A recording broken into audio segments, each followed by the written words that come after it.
ধারাবাহিক তাফসিরের সূরা কফ থেকে আজকে আলোচনা শুনে আখিরাতমুখী জীবন গড়ি আমরা, যাতে করে আল্লাহ পাক রব্বুল আলামিনের বিধান মেনে দুনিয়া এবং আখিরাতে সফলতা অর্জন করতে পারি ইনশাআল্লাহ। আল্লাহ পাক আমাদেরকে আজকে আলোচনায় কবুল করেছেন, এর জন্য সকলে বলছে আলহামদুলিল্লাহ। দরুদ বর্ষিত হোক সৈয়দুল মুরসালিন বিশ্বনবী জনাবে মুহাম্মদুর রাসূলুল্লাহ সাল্লাল্লাহু আলাইহি ওয়াসাল্লামের প্রতি। সম্মানিত মুসল্লিবৃন্দ, আজকের আলোচনার পবিত্র কোরআনুল কারীম থেকে ২৬ নম্বর পারা থেকে একটি সূরা নিয়ে আমরা আলোচনা করব। ধারাবাহিক তাফসিরের আজকের সূরাটির নাম হচ্ছে সূরা কফ, আরবি হরফ কফ। এই সূরার নামও হচ্ছে কফ। কোরআনুল কারীমের ৫০তম সূরার নাম সূরা কফ। এই সূরাটিতে মোট আয়াত সংখ্যা হচ্ছে ৪৫টি এবং রুকু আছে ৩টি। সূরা কফ মক্কায় অবতীর্ণ হয়েছে। সূরা কফের আলোচ্য বিষয়, এই সূরাটিতে মূলত কিয়ামতে কি হবে, পুনরুত্থান হবে। কিয়ামত নিয়ে, পুনরুত্থান নিয়ে এবং মহান আল্লাহর কুদরত নিদর্শন নিয়ে আলোচনা করা হয়েছে। আল্লাহ সুবহানাহু ওয়া তাআলা এই সূরাটিতে এমন কিছু গুরুত্বপূর্ণ মেসেজ দিয়েছেন, যে মেসেজগুলি যদি বান্দা গ্রহণ করতে পারে তাহলে ওই বান্দা আল্লাহর বিধান মানতে বাধ্য। সে কুফরি হালতে থাকবে না, তার মাইন্ড চেঞ্জ হয়ে যাবে যে আসলেই আখেরাত কিয়ামত এগুলো আছে, আমাকে দুনিয়া থেকে চলে যেতে হবে, এগুলো সে অনুধাবন করতে পারবে। সম্মানিত সুধী, সূরাটির শানে নুজুলে এভাবে বলা হয়েছে যে মক্কায় কাফেরিরা নবী সাল্লাল্লাহু আলাইহি ওয়াসাল্লামকে বলেছিলেন অবাক হয়ে, নবীজি যখন আসেন তখন তারা অবাক, বিশ্বাস করে না। যে আলামিন উপাধি দিল, যে মানুষটিকে বিশ্বাসী বলল, ভালো মানুষ বলল, সে মানুষটি যখন বলল যে আমি নবী, আমি রসুল, আমাকে মানো, আমি যে কোরআনের কথাগুলি বলতেছি সেগুলো তোমরা মেনে নাও, বিশ্বাস করো, আল্লাহর প্রতি ঈমান আনো, তখন তারা অবাক হয়ে গেলেন। বললেন যে আমাদের মধ্য থেকে একজন মানুষ সতর্ককারী এসেছে, এটা কি করে সম্ভব? সে তো আমাদের মতোই মানুষ, মুহাম্মদ আমাদের মতোই মানুষ, সে আবার সতর্ককারী হয় কিভাবে? দ্বিতীয়ত তারা বলল যে আমরা মাটি হয়ে গেলে শেষ হয়ে যাব, মাটি আমাদের সব খেয়ে ফেলবে, আমরা আবার উঠব, এটা কি আদৌ সম্ভব? বিশ্বাস হয় না।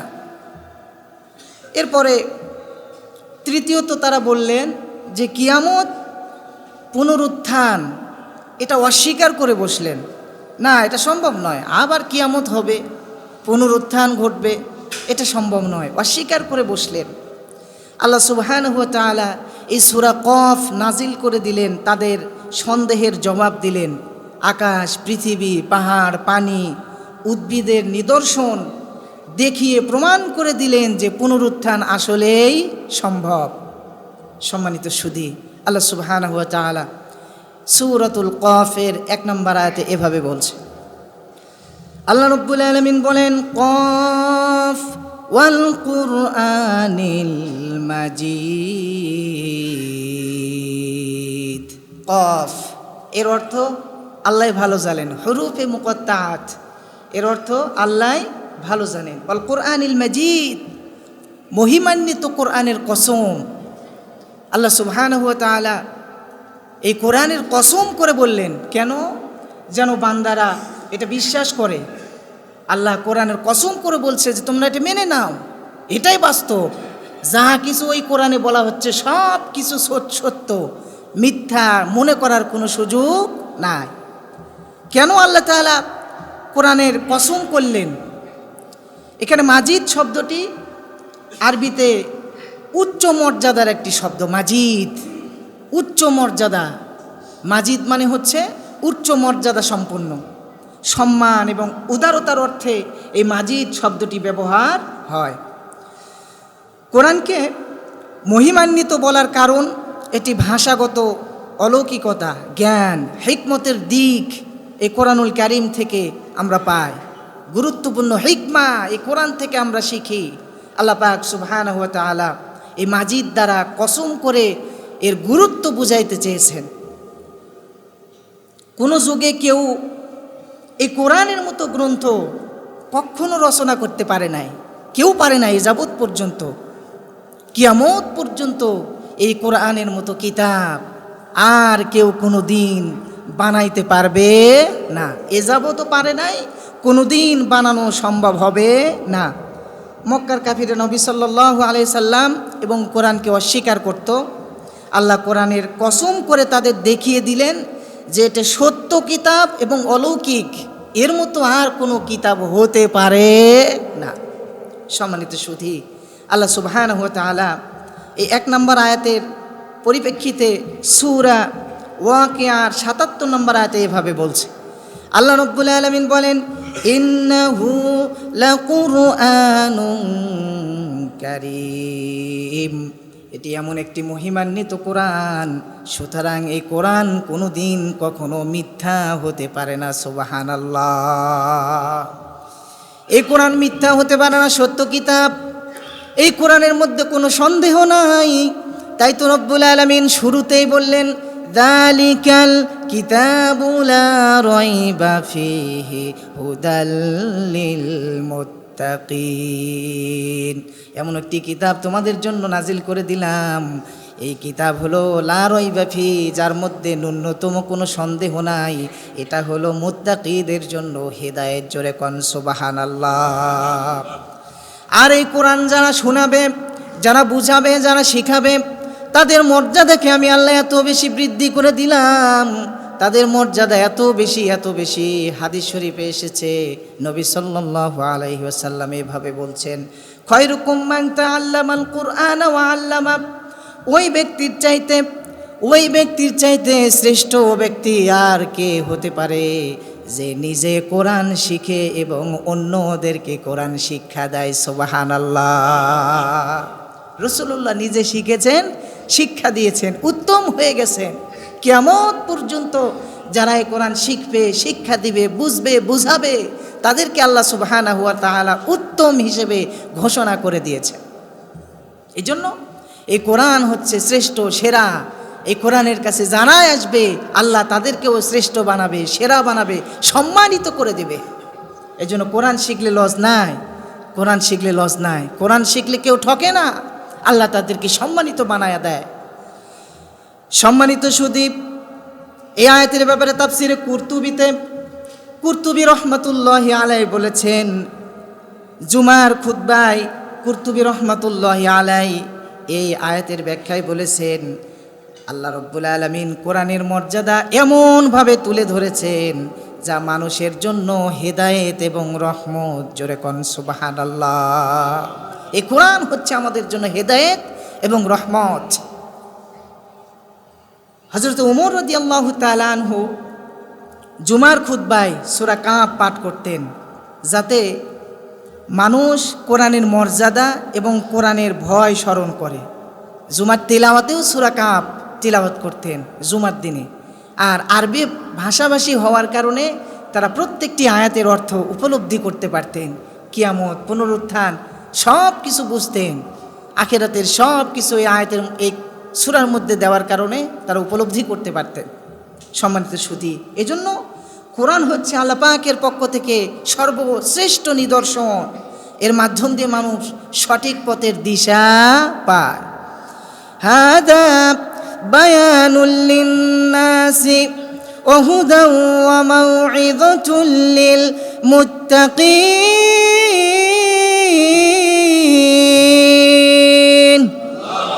আল্লাহ রাব্বুল আলামিন বলেন, এমন একটি কিতাব তোমাদের জন্য দিলাম, এটা হলো শ্রেষ্ঠ বয়ান, শ্রেষ্ঠ ওয়াজ তোমাদের জন্য, হেদায়েতের বাণী। এই হেদায়েতের বাণীর কাছে যদি কেউ আসো, আঁকড়ে ধরো, তাদের মান সম্মান ইজ্জত আমি রব্বুল আলামিন বৃদ্ধি করে দিব। সুবহানাল্লাহ।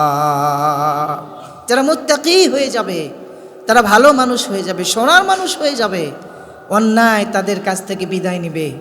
শয়তান তাদের সঙ্গে তাদেরকে ধোঁকা দিয়া পথভ্রষ্ট করতে পারবে না।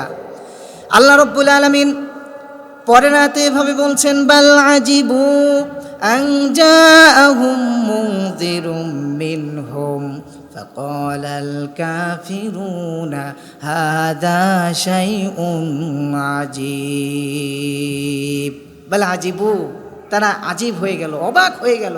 আন জাআহুম মুনযিরুম মিনহুম, আমাদের মধ্য থেকে একজন সতর্ককারী এসেছে। আশ্চর্য ব্যাপার তো, সে তো আমাদের মতোই মানুষ, সে আবার আমাদের সতর্ককারী হয় কিভাবে?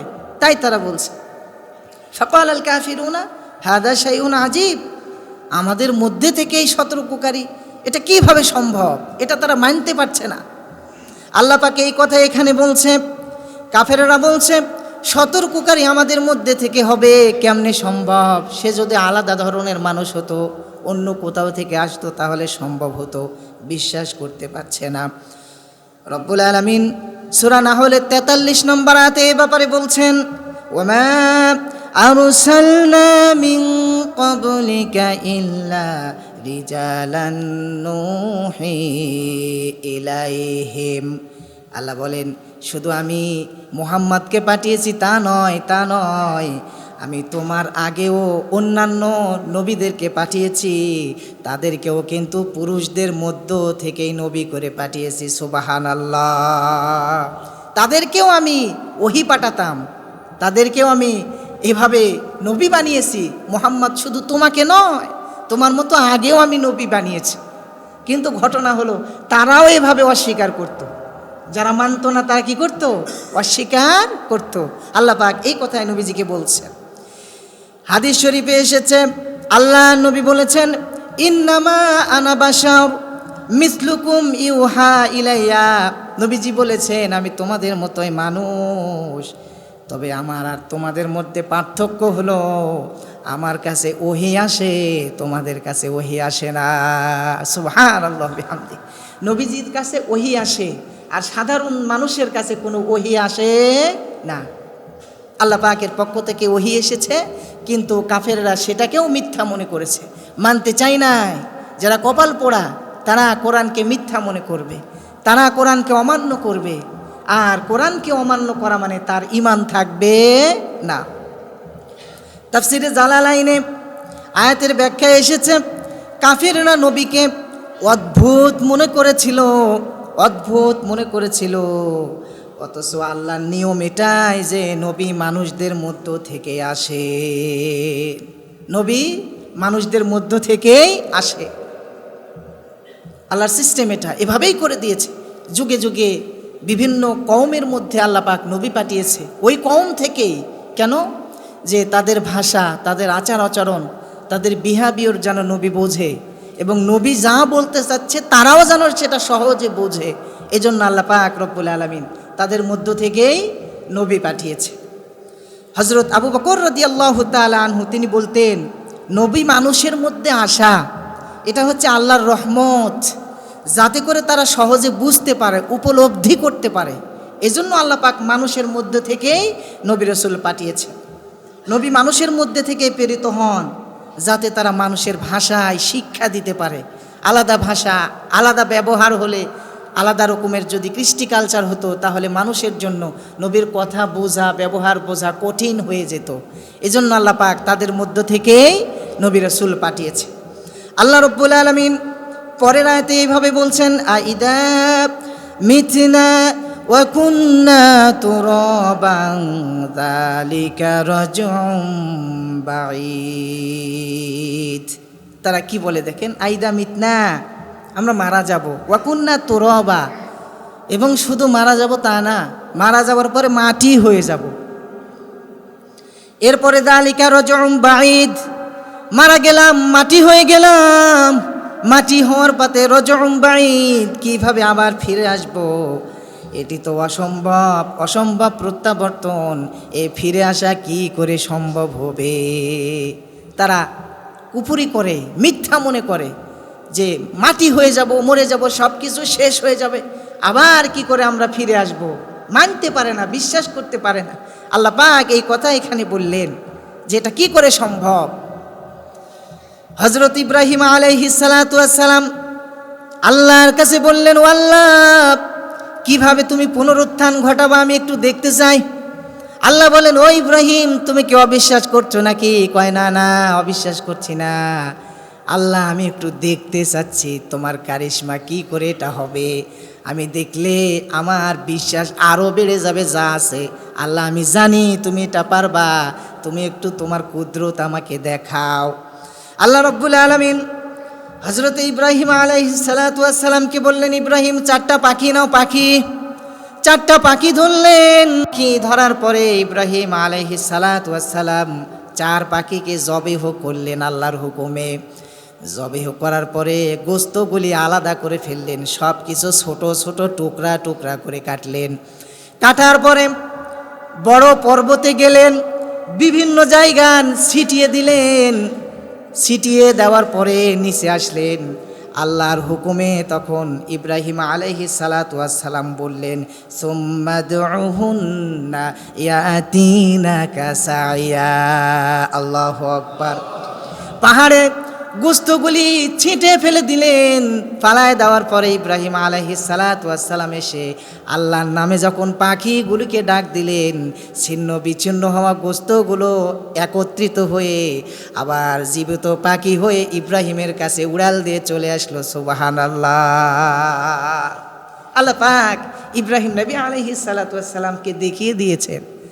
এত উদাহরণের পরেও যদি কেউ না বোঝে যে আল্লাহ আবার জীবিত করতে পারবে, তাহলে সে কপাল পোড়া ছাড়া আর কিচ্ছু হতে পারে না। সম্মানিত উপস্থিতি, এজন্য আল্লাহ পাক রব্বুল আলামিনের কাছে এগুলো কোনো বিষয় নয়। যিনি প্রথমে সৃষ্টি করতে পারে, তিনি মৃত্যুর পরেও মাটির সঙ্গে মিশে গেলেও আবার সেখান থেকে তারে জীবিত করে উঠাইতে পারে। আল্লাহ রব্বুল আলামিন কোরআনে হাকিমের সূরা সাজদার 10 নম্বর আয়াতে এ ব্যাপারে বললেন, ওয়াকালু আইযা যালালনা ফিল আরদি আইন্না লাফি খালকিন জাদীদ। কাফেরেরা বলে যে আমরা মাটিতে মিশে গেলে কি আমাদেরকে নতুনভাবে আবার সৃষ্টি করা হবে নাকি? মাটির সঙ্গে মিশে যাব, কেমন করে আবার নতুনভাবে সৃষ্টি করা হবে? অথচ কথা হলো যে আল্লাহ আগে সৃষ্টি করেছিল, সে আল্লাহ পরে আবার মাটি থেকে উঠাইতে পারবেন কিনা? আল্লাহর কাছে এটা একেবারেই সহজ।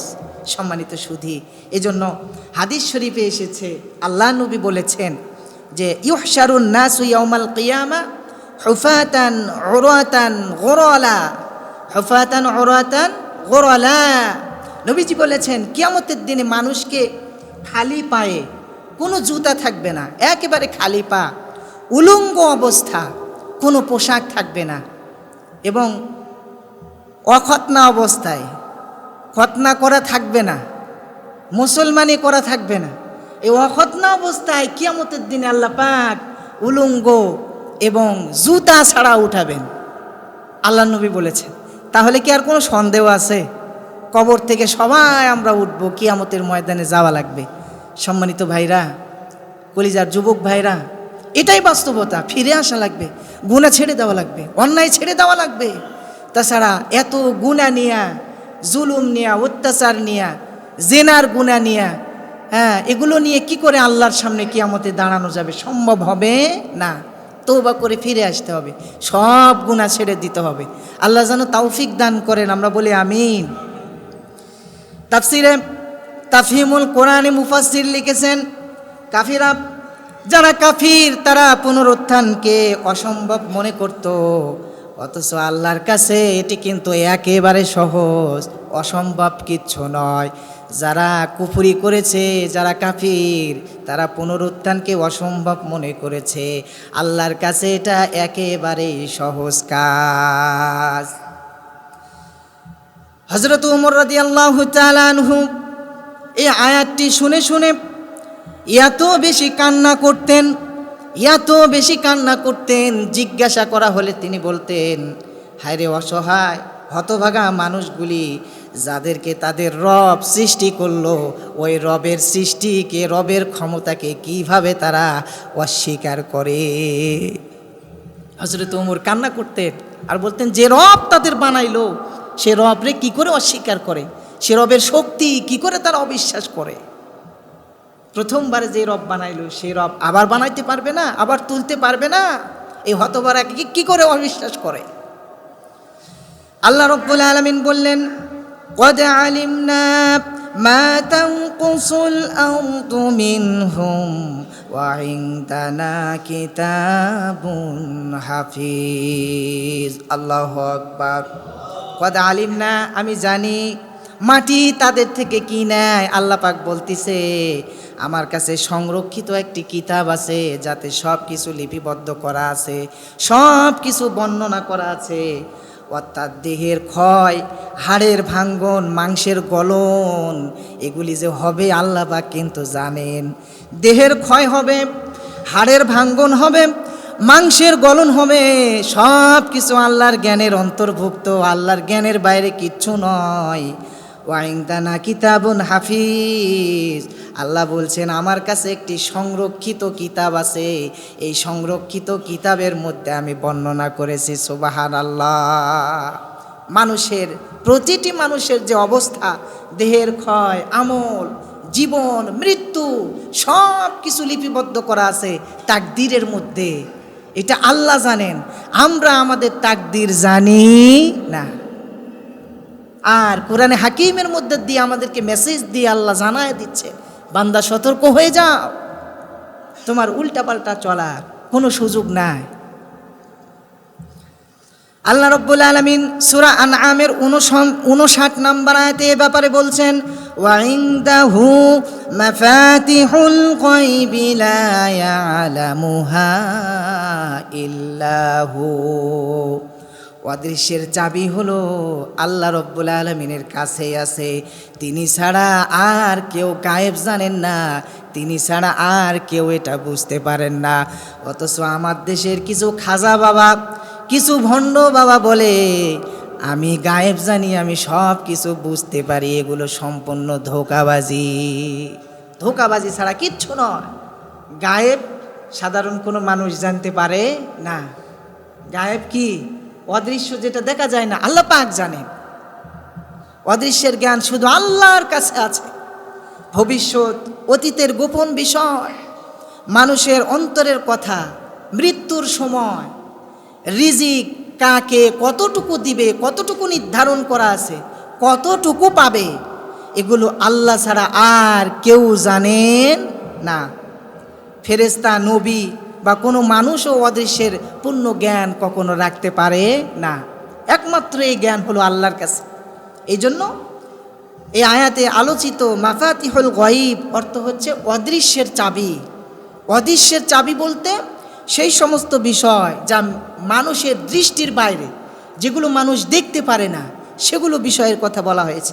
যেমন কিয়ামতের সময়, এ কিয়ামত কখন সংগঠিত হবে এটা আমরা কি জানি? আমরা বলতে পারবো যে নির্দিষ্ট করে এই আর কিছুদিন পরেই কিয়ামত হবে? বলা যাবে না। এটা একমাত্র আল্লাহর কাছে এই জ্ঞান আছে। এরপরে বৃষ্টি কদিন কখন হবে আমরা জানতে পারবো? জানতে পারবো না। যখন কাছাকাছি সময় আসে তখন আবহাওয়াবিদরা কিছু ইঙ্গিত দিয়ে থাকে যে বৃষ্টি হতে পারে। এগুলো আল্লাহর জ্ঞানের মধ্যে, আমাদের জ্ঞানের বাইরে। এরপরে কোথায় কে কখন মারা যাব এটা কি আমরা জানি? এটাই হলো অদৃশ্য, এটা আমরা বুঝতেও পারবো না। এই যে হঠাৎ করে ঈদের মধ্যে ওই যে ঘাটের মধ্যে, দৌলদিয়া ঘাটে বাস ডুবে প্রায় 50 জনের মতো, 26 জন মারা গেছে শুনলাম।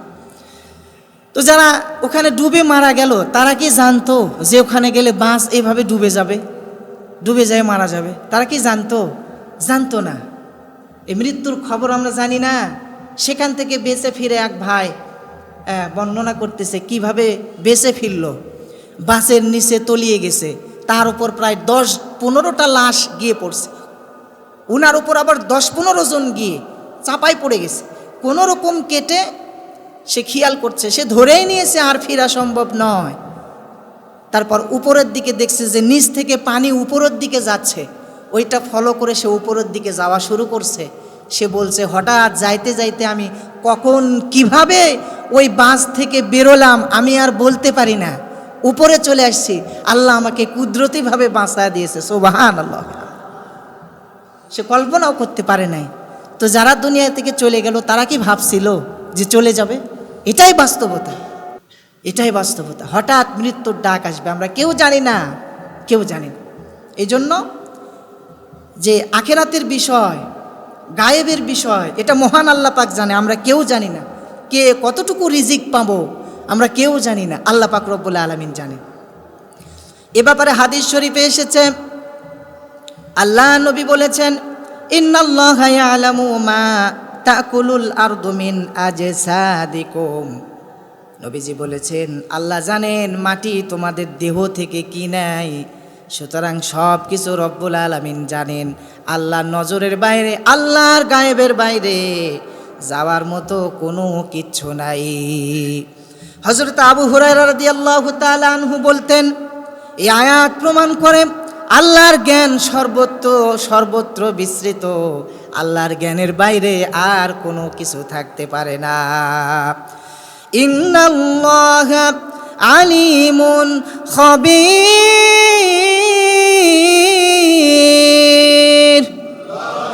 মানুষ যত গোপনে যেই কাজ করুক না কেন, একটা সূক্ষ্ম থেকে সূক্ষ্ম কোনো বিষয় আল্লাহর জ্ঞানের বাইরে নাই। সব কিছু রব্বুল আলামিন তিনি জানে। আল্লাহর জ্ঞান সর্বত্র বিস্তৃত, তিনি সব কিছু সংরক্ষণ করেন, সব খবর রাখেন। সুতরাং তাকে ফাঁকি দেওয়ার কোনো রকম সুযোগ বান্দার কিন্তু নাই। সুযোগ আছে? আছে। এখন আপনি বলতেছেন যে আমি বয়স তো বেশি হয় নাই, একটু গুনাহ করে নেই, পরে গিয়ে তওবা করে ফিরে আসবনি। কিন্তু পরে গিয়ে তওবা করার সুযোগ আপনার আছে না নাই আপনি তো জানেন না। যদি তওবা ছাড়া দুনিয়া থেকে চলে যান, জাহান্নাম ছাড়া কোনো উপায় থাকবে না। আল্লাহ রাব্বুল আলামিন বলেন, বাল কাযযাবু বিল হাক্কি লাম্মা জাআহুম ফাহুম ফি আমরিম মারিজ। আল্লাহু আকবার। বাল কাযযাবু বিল হক, বরং তারা সত্যকে অস্বীকার করেছে। লাম্মা জাআহুম, যখন তাদের কাছে সত্য এসেছে, কোরআন এসেছে, তখন তারা অস্বীকার করেছে। ফাহুম ফি আমরিম মারিজ, তারা বিভ্রান্ত অবস্থায় আছে। যারা কোরআন অস্বীকার করবে, কোরআন অমান্য করবে, তারা বিভ্রান্ত হয়ে যাবে, বিভ্রান্ত হয়ে যাবে, বিভ্রান্ত অবস্থায় থাকবে। আর বিভ্রান্ত অবস্থায় থাকা মানে ঈমান হারা হয়ে দুনিয়া থেকে যাওয়ার সম্ভাবনা আছে। অথচ আল্লাহ এই সম্পর্কে বলেন, ওয়া ইন্নাহু লাহাক্কুল ইয়াকিন, এটা নিশ্চিত সত্য। কিয়ামত নিশ্চিত সত্য, কোরআন নিশ্চিত সত্য, এর মধ্যে ন্যূনতম কোনো সন্দেহ পাওয়া যাবে না, সন্দেহ করা যাবে না। সন্দেহ করলে ঈমান থাকবে না। নবীজি সাল্লাল্লাহু আলাইহি সাল্লাম বলেন, আল কোরআনু হুজ্জাতুল লাকা আও আলাইক। কোরআন কিয়ামতের দিনে হয় তোমার পক্ষের সাক্ষী হবে অথবা তোমার বিপক্ষের সাক্ষী হবে। যারা কপাল পোড়া কোরআনের আইন জানার পরে অমান্য করে। কোরআনে বলা হয়েছে সুদ খেও না, সুদ খায়। কোরআনে বলা হয়েছে জেনা করো না, জেনা করে। কোরআনে বলা আছে মালে ভেজাল দিও না, ভেজাল দেয়। কোরআনে বলা হয়েছে মানুষকে ঠকায়ও না, ওজনে কম দিও না, কম দেয়। এই যে এখন তেলের সংকট দেখা দিয়েছে, অনেকে আবার ইচ্ছা করে তেল মজুদ করছে। কথা বলেন ঠিক কিনা? ঠিক কিনা? কে কে তেল মজুদ করছেন দেখি? কই কেউ করেননি? এই যে দেখেন হাত তুলছে। তেল মজুদ করছেন? হ্যাঁ, এক্সট্রা তেল নিয়ে জমা করছেন নাকি? আচ্ছা, বুঝে নাই, ঠিক আছে। তেল মজুদ লাগবে 2 লিটার তেল, আর নিয়েছে 10 লিটার। গিয়েই কয় ট্যাঙ্কি ফুল করে দাও। আরে ভাই, ট্যাঙ্কি ফুল মানে কি? এখন তো এমনি তো তেল পাওয়া যায় না, তো তুমি যদি ট্যাঙ্কি ফুল করে নাও আর ভাইয়েরা কি নিবে? এই হলো বাঙালির সমস্যা। মানে কোনো কিছু হওয়া মাত্র দেখবেন যে মজুদ করা শুরু হয়ে গেছে। শুধু একটু একটু টের পায় যে লবণ শর্ট হয়ে গেছে, লবণ কিনা শুরু। পেঁয়াজের দাম একটু বাড়ছে, পেঁয়াজ কিনা শুরু। এবার তেলের একটু সংকট দিয়েছে। এটাকে শুধু আমাদের বাংলাদেশে না, অন্য দেশেও হচ্ছে, সব দেশে হচ্ছে। যুদ্ধ পরিস্থিতির ব্যাপারে আমরা জানি। তা আমরা যদি না বুঝি তাহলে কি করে হবে? আর এক ভাইকে সুযোগ করে দিতে হবে, আমার যা লাগবে তাই নিব, বেশি নেওয়ার তো দরকার নাই। অনেকে ঈদের আগে একেবারে টাঙ্কি ফুল করে নিয়ে বসে আছে, এখনও ফুরায়নি। আবার কেউ কেউ পায়নি। একজন তেল ব্যবসায়ী বলতেছে, কালকে একটা প্রতিবেদনে দেখলাম, উনি বলতেছে যে সারাদিনে 800 থেকে 1000 লিটার তেল বিক্রি হয় আমার এখানে, কিন্তু এখন 4000 লিটার পেয়েও কুল পাচ্ছি না। আপনি চিন্তা করছেন, কোথায় 1000 কোথায় 4000, কিন্তু এখন তেলের একটু সংকট। এই সংকটও বোঝে না, বাঙালি আরও নেওয়া শুরু করছে। মোটর সাইকেল নিচে 2 পারে 2টা আবার 5 লিটারের জারকিন নিয়েছে, ওই জারকিনে পর্যন্ত নিচ্ছে তেল। আরও লাগবে, আরও লাগবে। আহা, এরকম করা যাবে না। আর এক ভাইকে নেওয়ার সুযোগ করে দিতে হবে। আল্লাহ সঠিক বুঝ দান করেন, আমরা সবাই বলি আমিন। আল্লাহ সারা বিশ্বের যে সংকট চলছে এটা যেন নিরসনের ব্যবস্থা করে দেন, আমরা বলি আমিন। সম্মানিত ভাইরা, তাফসিরে জালালাইনে এসেছে, তারা সত্যকে অস্বীকার করেছে, তারা বিভ্রান্তির মধ্যে আছে। যুগে যুগে যারা সত্যকে অস্বীকার করবে তারাই বিভ্রান্ত হয়ে যাবে। কোরআনকে যারা অস্বীকার করবে তারা বিভ্রান্ত হয়ে যাবে। আবু দারদা রাদিয়াল্লাহু তাআলা আনহু বলতেন, কোরআনকে অস্বীকার করা মানুষের জন্য ধ্বংস ডেকে আনে, এই জন্য কোরআনকে অস্বীকার করার সুযোগ নাই। কোরআনকে যারা অস্বীকার করবে হৃদয়ের মধ্যে অন্ধত্ব তৈরি হয়ে যাবে। কোরআনকে অস্বীকার করলে মানুষের অন্তরে সত্য গ্রহণের ক্ষমতা হারায় যাবে। আল্লাহ রাব্বুল আলামিন বলেন, ফি কুলুবিহিম মারাদুন ফাযাদাহুমুল্লাহু মারাদা। আল্লাহ তাদের রোগকে আরও বেশি বৃদ্ধি করে দিবেন, আল্লাহ তাদের রোগকে আরও বেশি বাড়ায় দিবেন যারা কোরআনকে অস্বীকার করবে, কোরআনকে মানতে চাইবে না। 2 নম্বরে, কোরআনকে যারা অস্বীকার করবে সঠিক পথ থেকে বিচ্যুতি ঘটবে। কোরআনকে অস্বীকার করলে মানুষ হেদায়েতের পথ হারিয়ে ফেলবে, বিভ্রান্তির মধ্যে পড়ে যাবে।